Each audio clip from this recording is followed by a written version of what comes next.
Di kedalaman hutan tropis yang lebat, di antara pepohonan menjulang tinggi dan sungai-sungai yang mengalir tenang, hiduplah seekor siput dengan cangkang coklat keemasan bernama Didi.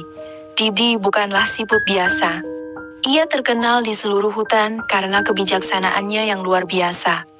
Didi gemar berpetualang, menjelajahi setiap sudut hutan, dan selalu siap membantu hewan lain dengan nasihat bijaknya.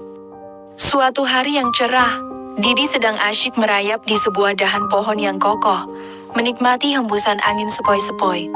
Matahari bersinar lembut menembus dedaunan, menciptakan pola cahaya yang indah di lantai hutan. Tiba-tiba, ia melihat seekor kupu-kupu berwarna kuning cerah. Sayapnya berpola rumit dan indah, sedang bertengger di ranting di dekatnya. Kupu-kupu itu bernama Nurul, terlihat sangat kesal dan marah.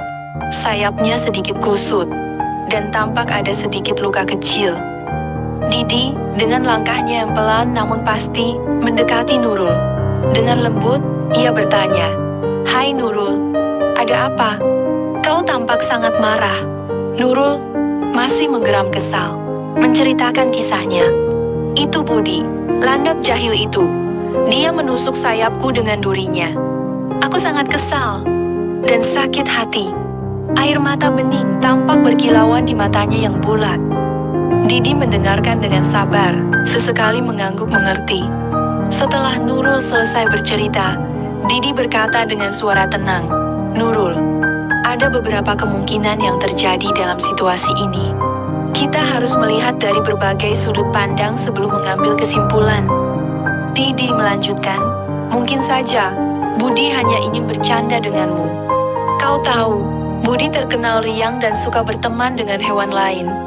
Mungkin saja durinya mengenai sayapmu tanpa disengaja saat ia mencoba mendekatimu." Didi berhenti sejenak, memperhatikan ekspresi Nurul. "Namun," lanjutnya, "mungkin juga Budi memang sengaja menusukmu. Tapi itu sangat tidak mungkin. Budi terkenal baik dan ramah di hutan ini. Aku belum pernah mendengarnya berlaku jahat kepada siapapun." Kata-kata Didi membuat Nurul terdiam sejenak. Ia mengingat kembali kejadian beberapa saat yang lalu. Saat itu, ia langsung marah besar dan terbang menjauh tanpa memberi kesempatan Budi untuk menjelaskan. Ia ingat melihat Budi terlihat sedih dan menyesal setelah kejadian itu. Perlahan-lahan, Nurul mulai menyadari kemungkinan yang disampaikan Didi. Mungkin saja, Budi memang tidak bermaksud jahat. Mungkin saja, ia hanya ingin bermain dan tanpa sengaja menyakiti Nurul. Nurul merasa menyesal karena telah pergi dengan perasaan marah dan kesal tanpa mengetahui kebenaran yang sesungguhnya. "Terima kasih Didi," kata Nurul. Suaranya lebih tenang sekarang.